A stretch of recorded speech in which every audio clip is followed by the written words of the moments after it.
Azim. Yang dihormati Tuan Imam serta seluruh ahli jawatan kuasa surau Al-Rahimah. Tu nama surau Al-Rahmah. Oh, Rahimah nama awet. Silap. Slip of the tongue, no fault of the mind. Seterusnya muslimin dan muslimat yang dirahmati Allah SWT. Maaf suara saya ni sebulan lebih dah. Ini sementara dia enjin nak warm up je. Nanti dia panas ikut balik lah, insyaAllah.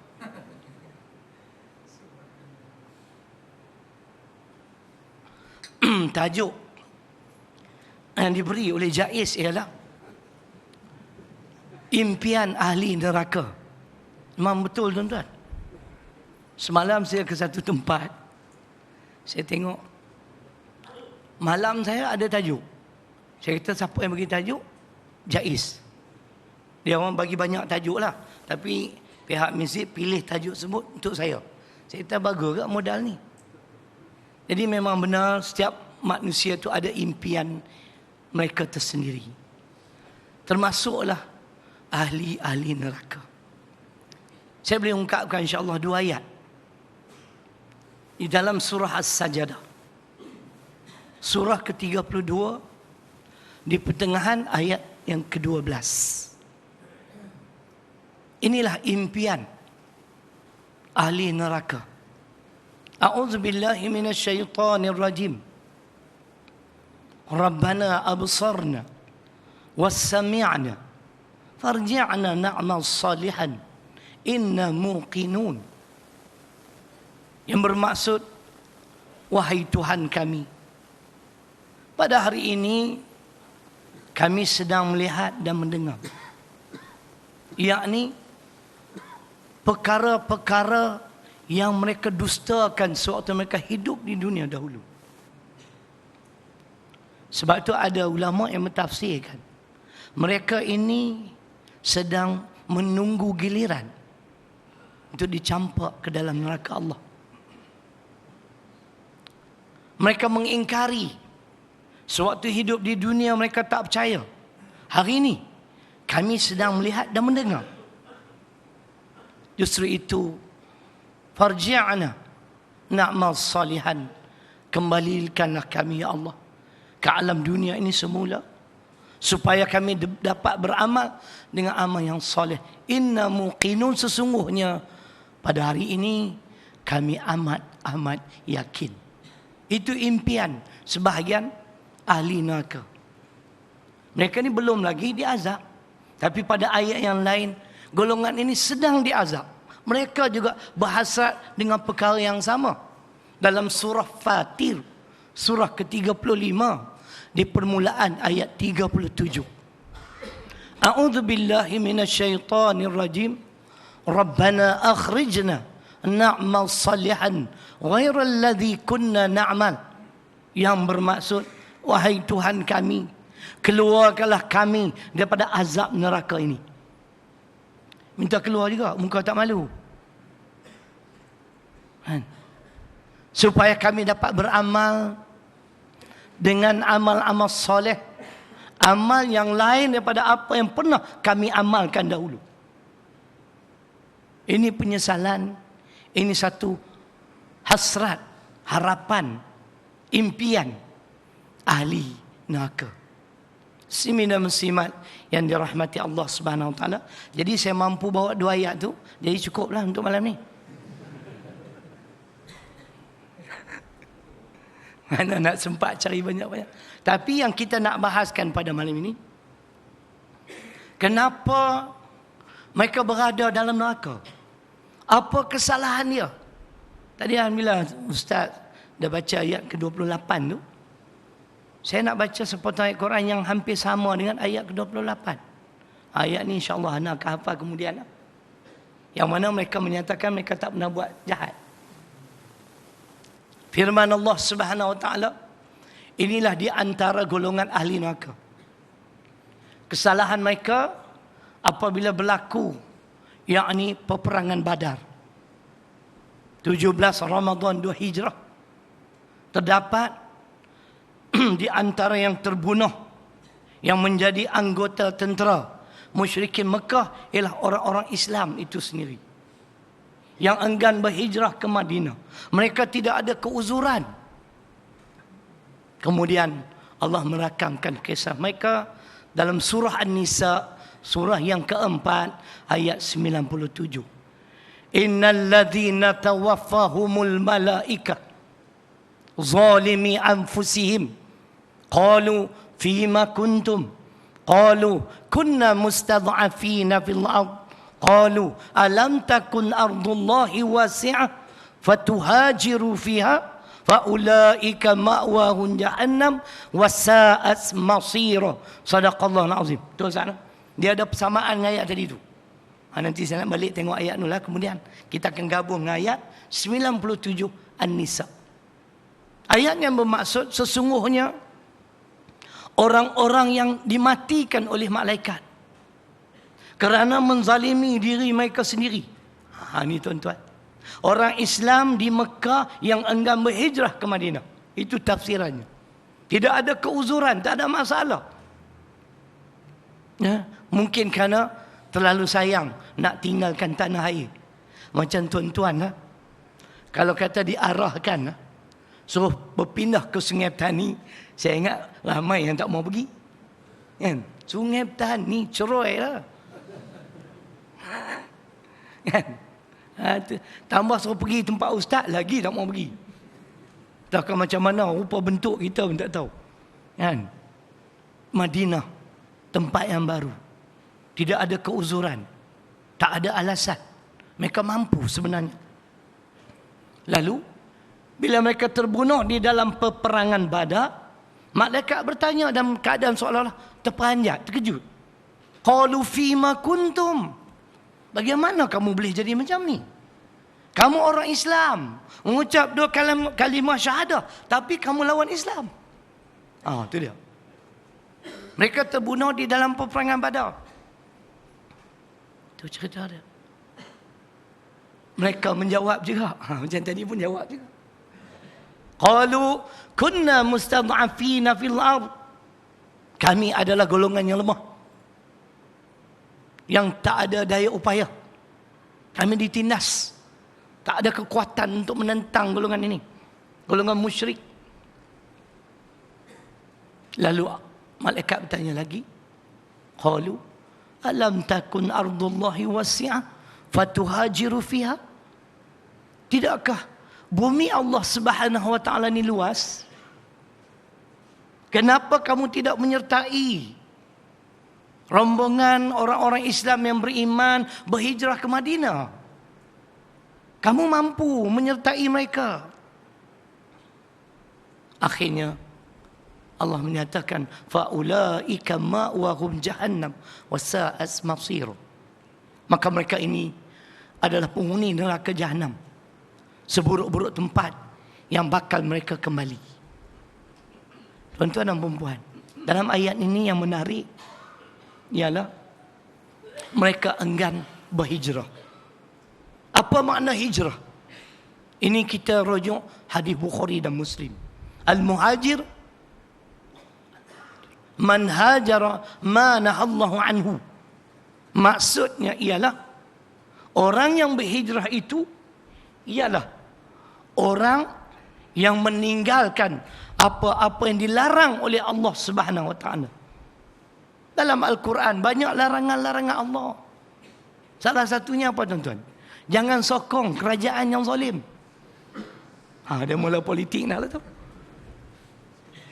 Ada tuan-tuan. Tuan-tuan boleh rujuk tafsir pimpinan Ar-Rahman. Jawinya pada muka surat 431. Rumi muka surat 536. Firman Allah dalam surah Hud, surah ke-11 ayat 113. Wala tarkanu illa alladhina zalamu fatamassakumun nar. Dan janganlah kamu cenderung kepada orang-orang yang zalim, nescaya kamu akan disamba api neraka. Cenderung makna jangan bersetuju dengan tindakan-tindakan mereka, apatah lagi nak menyokong mereka. Ini nampak macam bersetuju pun. Kan? Minyak naik pun relax. Kena GST pun okey lagi, boleh senyum lagi, tengok tu. Takkan tukar kemah lah. Apatah lagi bekerjasama, itu jelas. Bersetuju dengan tindakan-tindakan zalim mereka. Dalam hadis Bukhari disebut, Bukhari di Muslim, inna syarrar ri'a'il hutama fa iyyaka an takuna minhum riyadhus salihin. Sesungguhnya sejahat-jahat pemimpin yang melakukan kezaliman terhadap rakyatnya, maka janganlah kamu tergolong dari kalangan mereka. Zalim meletakkan sesuatu tidak kena pada tempat. Kita melihat hari ini, tuan-tuan, menjadi satu kecenderungan kepada pemimpin yang sedia ada. Karena nak menjaga hati orang bukan Islam, orang-orang bukan Islam, sehingga sampai hari ini syariat Islam belum ditegakkan. Betul atau tidak? Betul atau tidak? Hanya satu kezaliman. Sebab ada ayat, wa man lam yahkum bima anzalallah fa ulaika humuz zalimun. Al-Maidah 45. Dan sesiapa yang tidak berhukum dengan apa yang diturunkan oleh Allah, maka mereka tergolong di dalam golongan yang zalim. Apatah lagi kerana nak ambil hati orang bukan Islam, yang saya sebut di section 7. Kan? Orang section 8 tak dengar lagi, jadi saya kena ulang lah. Sebenarnya modal tak ada. Tuan-tuan jangan ketawa, hampa lagi tak ada modal. Firman Allah dalam surah Al-Maidah, surah kelima ayat 49. Allah Subhanahu wa taala menegaskan, wa an yahkum bainahum bima anzalallah wa la tattabi' ahwa'ahum wahdharhum ay yaftinuka an ba'd ma anzalallahu ilaik fa in tawallaw fa'lam annama yuridu Allah an yusibahum bidhunubihim wa inna katsiran minan nas lafasiqun. Itu ayat dia. Dan hendaklah kamu menghukum di antara mereka dengan apa yang diturunkan oleh Allah. Cuba dengar elok. Dan janganlah kamu mengikuti hawa nafsu mereka, serta berjaga-jagalah, berwaspadalah terhadap mereka. Jangan sampai mereka memesongkan kamu daripada sebahagian apa yang diturunkan oleh Allah kepadamu. Inilah kerana nak jaga undi orang bukan Islam. Jangan laksana hudud, nanti dia orang tak undi. Ini perbuatan zalim, tuan-tuan. Ini cerita yang berlaku dalam negara kita. Sampai hari ini, private bill tersebut tidak dibahaskan di parlimen. Dah masuk bulan 6. Parlimen dah tangguh kan? Dia berapa bulan cuti saya tak tahu. Nantilah insya-Allah 2 tahun lagi mungkin saya ahli parlimen Kota Muda, Kuala Muda. InsyaAllah. Parti bebas. Logo cap nombor. Cerita gitu, tuan-tuan. Ini sampai nak ambil hati orang bukan Islam, nak gadai prinsip, tak boleh. Saya ingin ungkapkan kata-kata Umar Al-Khattab radhiyallahu anhu. Nahnu qaumun a'azzanallahu bil Islam. Famahma btaghaina al-'izzah bighairi ma a'azzanallahu bihi adallana Allah. Kami ini satu kaum yang dimuliakan oleh Allah dengan Islam, Pak Said. Pak Said lagi. Tapi kalau kami mencari kemuliaan selain daripada Islam, Allah akan menghinakan kami. Kita kena jaga, tuan-tuan. Jangan gadai prinsip. Nabi juga diberi tawaran demi tawaran untuk meninggalkan perjuangan Islam. Dia tolak mentah-mentah. Tuan-tuan boleh rujuk tafsir Mubin, surah ke-76 ayat ke-24 Al-Insan. Menceritakan Utbah datang memberi satu tawaran yang lumayan pada Nabi sallallahu alaihi wasallam, tapi ditolak tawaran tersebut. Muslimin dan muslimat yang dirahmati Allah Subhanahu, itu sebahagian di antara mereka-mereka yang bakal menjadi penghuni neraka. Kesalahan mereka enggan berhijrah. Hijrah yang dituntut hingga ke hari kiamat ialah meninggalkan apa-apa yang dilarang oleh Allah Subhanahu wa taala. Tinggal 10 minit lagi. Saya difahamkan setengah jam. Tahun ni ada perubahan. Tuan Imam pun baca pendek, cantik lah. Tak lagi boleh moreh awal sikit. Semalam Dr. Anas dekat section 24, orang Syria. Dia pun baca pendek je tuan-tuan. Kan? Malam tu dekat mana? Batu Tiga. Batu Tiga. Shah Alam. Tazkirah saya agak panjang sikit. Jadi saya beritahu lah tu imam tolong ringkas. Cantik tuan-tuan. Satu ayat rokok. Satu ayat rokok. Sami'na wa ata'na dia kata. Dia kata tok guru mana boleh lawan. Tapi bacaannya baik macam ustaz. Nah, kita bukan pentingkan panjang tuan-tuan. Bacaan tu sempurna dan solat kita pun khusyuk. Kan? Kalau panjang-panjang pun letih tuan-tuan, kan? Baik. Akhir sekali yang kedua, di antara golongan yang bakal menjadi penghuni neraka Allah Subhanahu wa taala. Dah berapa minit? 16, 14 minit. Cukuplah golongan kedua. Saya ingin merujuk suratul Ahzab surah ke-33 bermula ayat 66 hingga 68. Allah Subhanahu wa taala merakamkan yauma lupa dah. Yauma taqallabu. Yauma taqallabu ni kena gangguan suara lah tuan-tuan. Sebenarnya lupa. Yauma taqallabu wujuhuhum finnar yaquluna ya laitana ata'na Allah wa ata'na ar-rasula wa qalu rabbana inna ata'na sadatana wa kubara'ana fa adalluna as-sabila rabbana atihim di'faini minal adhab wal anhum la'nan kabira sadaqallahu azim. Kalau silap pun tak apa, al-hafiz ada kan. Itu bagus bila ada orang semak kan. Dengar baik tuan-tuan.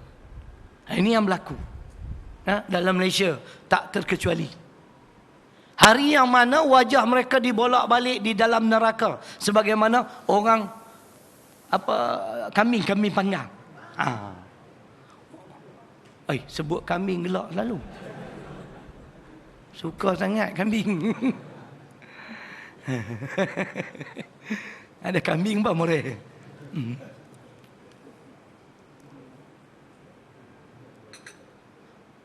Hari yang mana wajah mereka dibolak-balik di dalam neraka, mereka menyatakan dengan penuh penyesalan, andai kata, yakni kalaulah dahulu ketika kami hidup di dunia dahulu, kami taat kepada Allah dan taat kepada Rasul.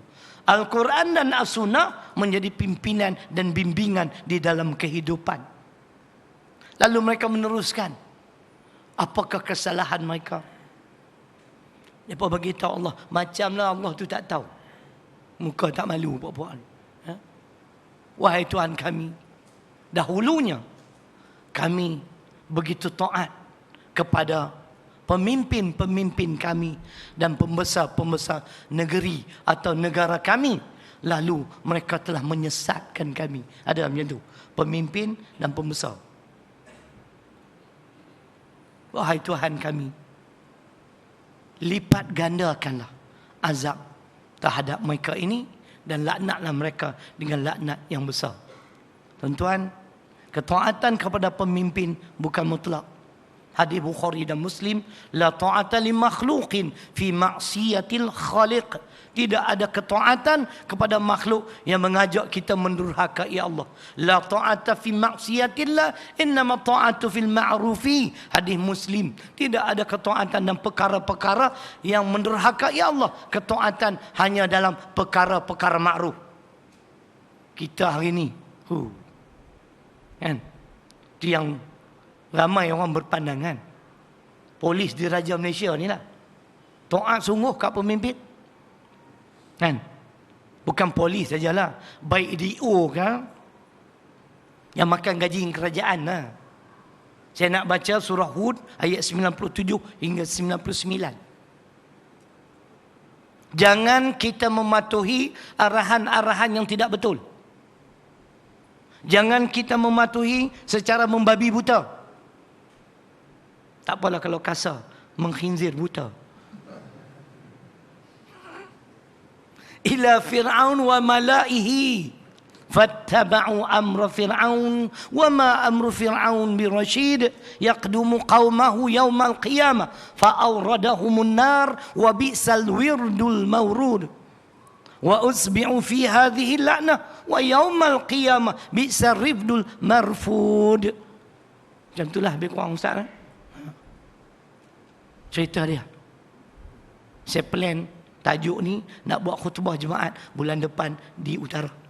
Impian ahli neraka. Ni nak bagi dengar DO, Ketua Polis Negara, pegawai kastam. Ni kan. Ni cerita dia. Kepada Firaun dan pengikut-pengikutnya. Lalu mereka mematuhi arahan Firaun, sedangkan arahan itu bukan arahan yang betul. Kan? You fabricate stories. Reka cipta. Usung tilam, bawa sulah dalam. Kan? Hampa tunggulah esok. Ni ayat untuk hampa lah. Kan? Ceritanya gitu. Boleh Pak Said? Hampa letih puasa ke tadi? Ustaz Lan duk cangak-cangak apa? Aduh. Sedangkan arahan Firaun itu bukanlah arahan yang betul. Apa yang akan berlaku tuan-tuan di hari kiamat? Firaun, ketua yang zalim, pemimpin yang zalim ini akan diikuti dengan mereka-mereka yang menyokong perbuatan zalimnya, yang patuh kepada arahannya yang tak betul. Mereka kesemua akan dibawa masuk ke dalam neraka. Tuan, neraka itulah seburuk-buruk tempat yang bakal mereka kembali. Yang saya bimbangi tuan-tuan di dunia ni, diikuti di dunia ni dengan laknat Allah. Laknat makna kehidupan yang tak selamat di dunia sampai ke akhirat. Laknat adalah seburuk-buruk pemberian daripada Allah. Jadi berhati-hati tuan-tuan. Kalau ada polis ke, immigration ke, custom ke, DO ke, siapa sekali, menteri ke, kan? Jangan terlibat mematuhi arahan yang tidak betul. Cari excuse, cari alasan untuk tidak mematuhi. Sebab tuan-tuan, orang yang melakukan kezaliman, orang yang menyokong mereka, sama-sama akan dibawa masuk ke dalam neraka. Berdasarkan ayat tadi, juga ayat dalam surah As-Saffat, surah ke-37, ayat 22-23, untuk mengakhiri. Usyurul ladzina zalamu wa azwajahum wa ma kanu ya'budun min dunillah fahduhum ila siratil jahim. Cukup jelas. Allah akan memerintahkan kepada malaikat, kau himpunkanlah pemimpin-pemimpin yang zalim, orang-orang yang zalim, dan orang-orang yang sehaluan seperti mereka, dan apa yang mereka sembah selain pada Allah, dan tunjukkanlah kepada mereka jalan menuju ke neraka jahim. Itu kesudahan. Siapa nak nafi? Ini ayat Quran. InsyaAllah tuan-tuan, malam ni sampai ayat 42. Malam esok saya tak ada. Malam esok tuan-tuan dengarlah Suratul Nahli ayat 43, ayat 44 tu. 43, fas'alu ahla zikri in kuntum la ta'lamun. Ayat 44, wa anzalna ilaika dzikra litubayyana lin-nas ma nuzila ilaihim wa la'allahum yatafakkarun. Sebab tu tuan-tuan, Al-Quran ini wajib tuan-tuan, bukan perlu, wajib diperjelaskan. Dengan penjelasan, moga-moga mereka boleh berfikir. Apa tuntutan Al-Quran? Apa tuntutan agama? Ya? Mudah-mudahan, syukurlah untuk malam ni. Mudah-mudahan kita bertemu lagi. Macam biasa tuan-tuan. Seminit dia. Sabar. Saya dapat maklumat, ranking paling tinggi Ustaz Nik Zawawi. 6,000 lebih. Masya Allah. Ada yang 5,000, ada 4,000. Saya malam ni kalau dapat 10,000 alhamdulillah. Kira pecah rekod lah, box office. Tuan-tuan, sikit lah tuan-tuan. Terima kasih kepada jemaah Dr. Said yang sudi ke Taufik Mutmainnah. Dia orang pergi tengok ada sekolah rendah. Saya ingat tengok ke? Saja untuk makluman saja. Kami baru employ 2 tuan-tuan. Saya amat sedih lah. Memang sekarang ni ramai orang susah. Couple, suami isteri, ada 2 orang anak. Mereka pernah bekerja di Pulau Pinang, tapi gaji tak cukup tuan-tuan. Kenapa tak cukup? Bersih 1,005. Tapi hantar anak kat nursery 600. Sewa rumah 400. Baki 500. Minyak, telefon, elektrik, air, makan. Akhirnya kedua-dua mereka resign. Balik ke kampung. Tumpang di rumah bapa. Bapa pula tuan-tuan hanyalah nelayan. Kebetulan yang si isteri itu kawan baik anak saya. Saya call dia, minta bagi account number, saya hantar duit sikit untuk perbelanjaan. Kemudian fikir pula, tak apalah, datanglah kerja. Kamu akan dapat sama banyak bersih 1,500, dua-dua orang. Tapi kelebihannya, nursery tak perlu bayar.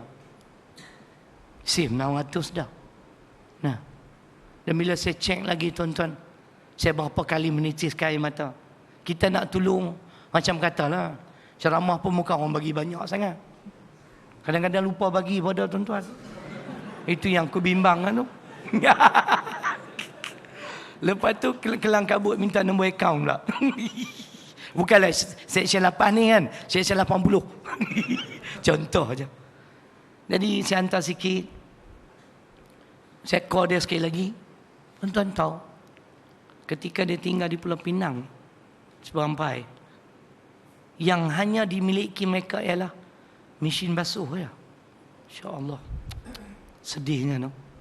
Jadi sekarang mereka dalam kerjaan kami, dan saya berhasratlah nak cari juga dana, nak pelengkapkan sedikit dia orang nak sewa rumah RM400. Saya akan usahalah. Kalau tuan-tuan ada zakat ke nak infak, saya lalukan. Kita kena tolong tuan-tuan. Ya? Sampai begitu anak 2 orang tuan-tuan. Saya bagi tahu di sekolah saya nursery free of charge. Kan? Tugas awak beranak ya. Banyak mana pun tak apa. Kan? Ada orang tolong jaga. InsyaAllah kita bentang sejadah. Mudah-mudahan sumbangan-sumbangan tuan-tuan ini terus terang tuan-tuan, Tafi Mutmainah mungkin tuan-tuan tak tahu secara detail. Kami juga sponsor seorang penghafal Quran tuan-tuan yang ayah dia jatuh bankrupt. Baru ni kami hantar 4,000. Kita tak mau membantutkan pengajian dia. Sebab tu, nah, tapi dengan pertolongan Allah, sumbangan tuan-tuan, sampai hari ini kami masih boleh survive lah. Nah, mudah-mudahan kita bertemu lagi. Aku qauli hadza wa astaghfirullahaladzim li wa lakum. Assalamualaikum warahmatullahi wabarakatuh. Jangan lupa saya target 10,000.